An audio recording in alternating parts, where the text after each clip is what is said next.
Hindi man open si Erich Gonzalez sa pag-discuss tungkol sa kanyang love life pero hindi pa rin may iwasan at hindi nakatakas sa mata ng mga netizen ang marriage banns na nakapost ngayon sa isang simbahan sa Ayala, Alabang.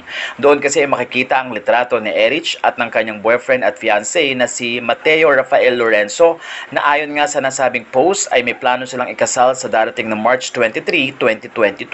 Makikita doon ang detalye ni Erich at detalye na rin ng kanyang mapapangasawa na si Lorenzo at makikita rin na mas matanda pala si Erich sa kanyang mapapangasawa. Si Erich ay 31 years old, samantalang si Lorenzo naman ay 29 years old. Narito ang nakalagay sa nasabing detalye.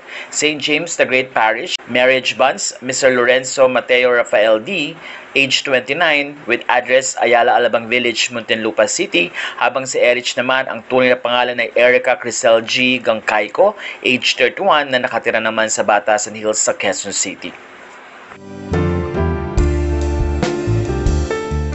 Ayon sa mga netizen, approve na approve si Erich Gonzalez even sa family ni Lorenzo kaya naman suportado ito ng kani-kanilang mga pamilya. Ilang netizen din na mayaman talaga ang mapapangasawa raw di umano ni Erich dahil taga Ayala Alabang ito at ilan din na nagsabing exclusive subdivision din ang tinitira ni Erich sa nasabing Batasan Hills. Narito ang comment ng isang netizen.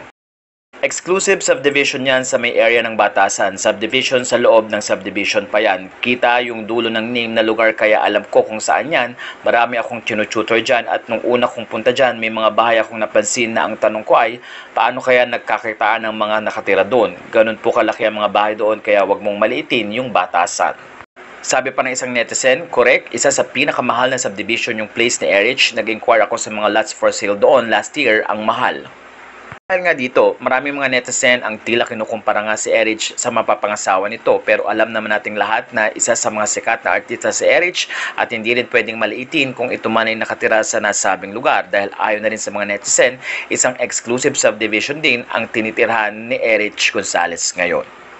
Samantala marami rin ang nagbigay ng congratulatory message kay Erich Gonzalez dahil successful ang kanyang teleserye sa ABS-CBN at malapit na rin itong matapos bilang preparasyon na rin ni Erich sa kanyang nalalapit na kasal. Kaya naman marami ring netizen ang nagbigay ng congratulatory message sa kanya dahil papasok na nga ito sa bagong buhay at bagong chapter ng kanyang buhay kasama ang kanyang mapapangasawa na mula dito sa Pinoy Showbiz Latest. Congratulations Erich and Lorenzo.